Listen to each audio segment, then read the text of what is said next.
ሰላም ሰላም፣ ጤና ይስጥልኝ ውድና የተከበራችሁ ይህን ነው ወርቁ አድማጭ ተመልካች ሁላችሁም ሰላም እያለሁ ሰላማችሁ ብዝት ይበልልኝ።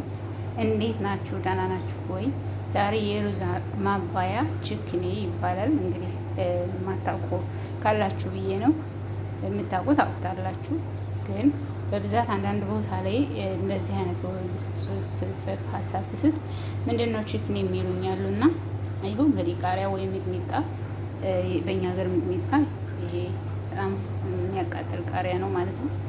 ይሄ ደግሞ የድንብላል ቅጠል ነው። በእኛ ከዚህ በላይ ይባላል በአረበኛ፣ በእኛ ግን የድንብላል ቅጠል ነው። ይሄ የድንብላል ቅጠል ለእናንተ ለማሳየት ነው እንጂ ይህን ሁሉ አልጠቀመውም። በጣም ትንሽ ስለሆነ የምሰራው ይሄው ይችን አደረኩ። እኔ መጠኔን ነው። እናንተ ብዙ የምትሰሩ ከሆነ ብዙ ነው። በተለይ እህቶቼ ማለት ነው ወጥ የሌለበት ቤት፣ ወጥ የማይሰራ ቤት አለና ማለት ወጥ የማይሰራበት ቤት ረሀብ ከምትሞቱ ወይም ደግሞ ነጭ ሩዝ ብቻ ከምትበሉ ቲማቲም፣ ይሄ ራሱ ባይኖርም ማለት ነው ይሄም ባይኖር ቲማቲም እና ይሄንን አድርጋችሁ ፈጭታችሁ መብላት ትችላላችሁ። ሩዝ ባዶ ሩዝ ከምትበሉ እንደዚህ አድርጋችሁ በጣም ነው የሚጣፍጠው። በነገራችን ላይ አብረን እንየው እስኪ። ይሄው እዚህ ውስጥ ስጋ ነው፣ ላህም በቦካሪ እየሰራው ነው። ይሄም በብዛት ብዙ ቦታ አይታወቅም። የመኒዎች አካባቢ ወይም ደግሞ ሳውዲ አንዳንድ ቦታ ላይ ሊያውቁት ይችላሉ። ይሄው ቹት ይሄ ማለት ነው። እሳቱን በጣም ዜሮ አድርጌዋለሁ ለእናንተ ለማሳየት ነው የከፈቱት እንጂ። ይሄው እዚህ ጋር ሩዝ አለ፣ እዚህ ጋር ደግሞ ወጥ፣ የእነሱን ወጥ እየሰራው ነው። ከዛ አጋጣሚ ላስጎብኛችሁ ብዬ ነው። የቁጥራ ወጥ ወይም የአትክልት ወጥ ነው። ከሁሉም አንዳንድ ነው ያደረኩት፣ ግን በጣም የሚበዛ ማንም ሰው ደግሞ ይበዛ። ይሄ ደግሞ ሩዝ ላይ ማድረግ ነው። ይሄ ደግሞ ዶሮ ነው። ዶሮ ጠብሳለሁ። ለምን ስጋ አትበላም ሴትዮዋ እና አንዲት ልጅ አይበሉም፣ ለየብቻ ነው። እዚህ ጋር ደግሞ ቲማቲም ቁርጥ ሰላጣ ነገር አዘጋጅቻለሁ። ገና አልጨረስኩም። ይሄን ላሳያችሁ ብዬ ነው ትዝ ሲለኝ ማለት ነው። ይኸው እንግዲህ እቺ ስለተመቼ ማለት ነው ማስቀመጫዋለሁ እንደምናደርግ እንዲያርጋችሁ ቅጠል ማለት ትችላላችሁ። ይሄ ባይኖርም እንዳልኳችሁ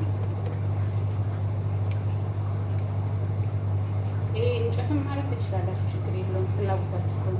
ግን ስላለ ቶሎ ስለሚበላሽ፣ ይሄ ደግሞ ቶሎ ነው የሚበላሽ። ኦርደር ማለት ትችላላችሁ። ደረቅ ሩዝ ብቻ ከምትበሉ ለእናንተ ለራሳችሁ ነው የምትኖሩት። ይኸው ይሄ ቃሪያ እንደ መጠናችሁ ነው። እናንተ የሚያቃጥል ነገር ከወደዳችሁ በራሳችሁ መጠን አድርጉ። እኔ ግን ሁለት ነው የማደርገው። እዚህ ጋር ያሳያችሁ ብዙ ነው፣ አያችሁ፣ በጣም ብዙ ነው። እኔ ግን የማደርገው ሁለት ነው። በጣም የሚያቃጥል ነገር አለ። ቲማቲም ደግሞ ጠንከር ያለው ጥሬውን ስለሆነ ጠንከር ያለው ውሃ እንዳይሆን ማለት ነው። ይሄ ሁለት ነው የማደርገው። ይሄንን እመልሰዋለሁ ወደ ቦታው መልሰውና እዚህ ጋር በጣም ማለት ነው ማለት እኔ እንግዲህ እኛ ጋር ስለምንሰራ ሁሉም ቦታ እንደማይሰራ የሆነ ቦታ ላይ በብዛት የሆነ ብዙ ቦታ ላይ ነጭ ሩዝ ነው የምበላ ምናምን ሲሉ ለምን ምክንያት ታረግ ምናምን ስል ችክን የሚል ብለው እየጠየቁኝ ስላል እንጂ በጣም ይህ እንግዲህ አጥቤ ጨርሼ መጥቻለሁ። እንደምታዩት ጨርሼ መጥቻለሁ።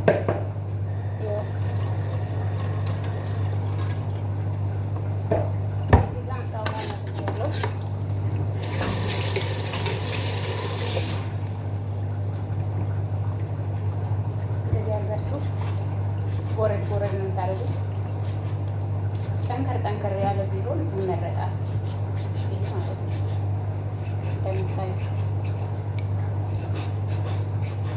ቃሪያ ማቃጠል ወይም የሚያቃጥል ነገር ከፈለጋችሁ 5 መጨመር ትችላላችሁ፣ 6።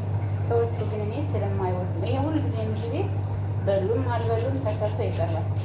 ይሄ ተሰርቶ ካልቀረበ አይበሉም ማለት ነው። ለምን ዶሮውን የሚበሉ በዚህ ነው። ላህም ወይም ስጋ ጋር ሲሰራ የሚበሉ በዚህ ስለሆነ ማለት ነው። እና አሪፍ ነው ብዬ አስባለሁ።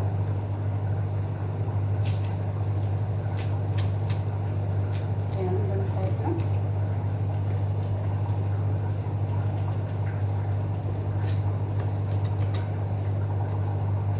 ምሳ ነው የሚሰራው እኛ ቤት። እናንተ ግን በምትበሉ ሰዓት በምትፈልጉ ሰዓት ለእናንተ ይጠቅማል ብዬ ነው። ቀላል ነገር ስለሆነ እዛ ውስጥ ነው የማደርገው።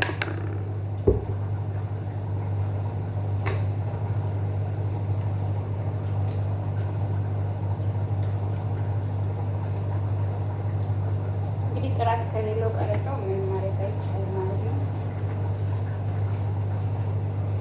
ይኸው ማለት ይህን ማድረግ ትችላላችሁ። ጨው ማለት ነው።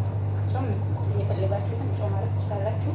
በጣም ትንሽ ነው የማደርገው እኔ ራሴ መጠኔን ስለማውቀው ወጥቼ እመለሳለሁ። ጠብቁ ጋይስ።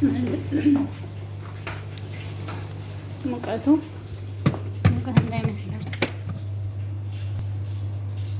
ይኸው እንግዲህ እንደምታዩት ነው። ልፈጫው ነው፣ ድምፁ እንዳይረብሻችሁ ብዬ ነው። በጣም እንዲደቅ አልፈልግም እኔ። እናንተ ግን ማድቀቅ ትችላላችሁ እንደ ፍላጎታችሁ። እኔ በጣም እንዲደቅ አልፈልግም። አያችሁት? የሆነ ሽርክት እንዲል ነው የሚፈልገው ማለት ነው። ጣዕሙም የሚወጣ እንደዛ ሲሆን ነው። እናንተ ግን እንደፈለጋችሁ እንግዲህ ይኸው የፈጨሁት ልገለብጠው ነው። ይኸው ሁለት ነው የማቀርበው ዛሬ ዶሮና ስጋ ስለሆነ የተሰራው። ይኸው እንደዚህ አድርጋችሁ ከተረፋችሁ ፍሪጅ ውስጥ አስቀምጡት። ይሄ ግን ከዝበራ ወይም የድንብላል ቅጠሉን አጥባችሁ እንዳታስቀምጡት። እኔ አሁን ለወጥ ስለማደርገው ነው ይሄን አጥቤ ያዘጋጀሁት እና ይሄው ይሄን ይመስላል። እንግዲህ ትወዱታላችሁ ብዬ ተስፋ አደርጋለሁ። እንትን ካላችሁ ከተረፋችሁ ደላጫ ውስጥ አስቀምጣችሁ በንጽህና ነገ መብላት ትችላላችሁ። በየቀኑ መስራት ካልተመቻችሁ ማለት ነው። እኔ ግን ሁልጊዜም ነው የሚሰራ። በየቀኑ ተበላም አልተበላም በየቀኑ ይሰራል ማለት ነው። እዚህም ጋር ደግሞ ሮፕ አለ። ሮፕ ላዘጋጅ ነው። ሰላጣ እዚህ ጋር ሩዝ ሳሉና ይኸው ከሮፑ ጋር ለበን ጨምራለሁ።